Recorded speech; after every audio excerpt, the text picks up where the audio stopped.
নমস্কার, হাতাখন্তি জমজমাটি রান্নাঘরে আপনাদের স্বাগত জানাই। চলে এসেছি একটা নতুন রেসিপি নিয়ে, জামাই ষষ্ঠী স্পেশাল রেসিপি। তো তার জন্য কাবলি ছোলাটাকে আমি এখানে প্রায় 3 থেকে 4 ঘন্টা জলে ভিজিয়ে রেখেছিলাম। এবার প্রেশার কুকারে 1 চামচ মতো নুন দিয়ে কাবলি ছোলাগুলো সেদ্ধর জন্য বসিয়ে দিলাম।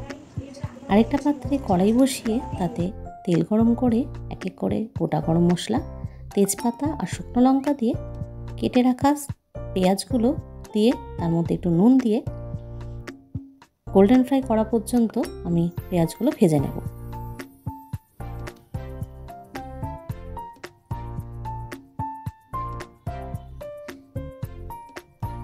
পেঁয়াজগুলো যখন মুজে আসবে তখন তার মধ্যে আদা বাটা, রসুন বাটা দিয়ে মাংসের কিমা দিয়ে নাড়াচাড়া করে নেব।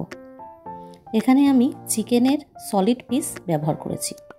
চিকেনের সলিড পিসগুলোকে মিক্সার গ্রাইন্ডারে একবার ঘুরিয়ে নিলেই তার কিমা তৈরি হয়ে যায়।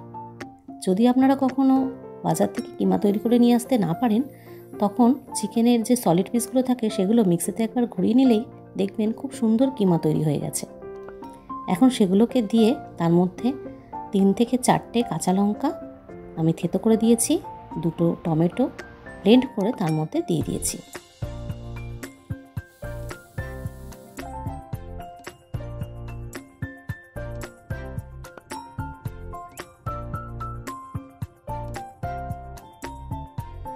এই রেসিপিটা সকালের ব্রেকফাস্টে অথবা সন্ধ্যের বেলাতে অথবা রাতের ডিনারেও আপনারা এটাকে ট্রাই করতে পারেন।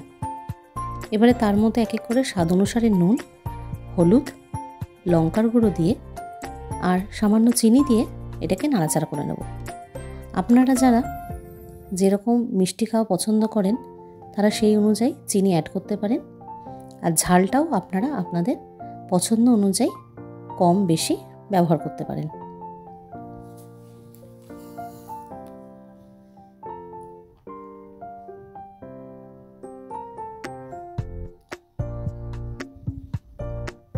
এবার ভালো করে এটাকে মিশিয়ে নিয়ে তার মধ্যে 2 কাপ মতন উষ্ণ গরম জল দিয়ে কিছুক্ষণ ফুটতে দেব।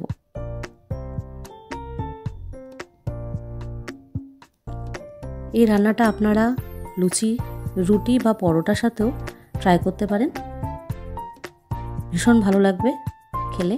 এটা রান্নাটা কমপ্লিট হয়ে গেছে আমার। এবারে তার মধ্যে কিছুটা গরম মশলা দিয়ে আমি এটা নামিয়ে ফেলবো। আজকে আমি এটা সার্ভ করছি বাটার নান দিয়ে। বাটার নানের রেসিপিটা আমি আপনাদের সাথে আরেকদিন শেয়ার করব।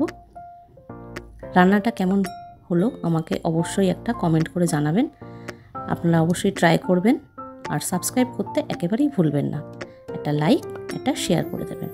দেখা হচ্ছে একটা নতুন রেসিপি নিয়ে। ভালো থাকবেন।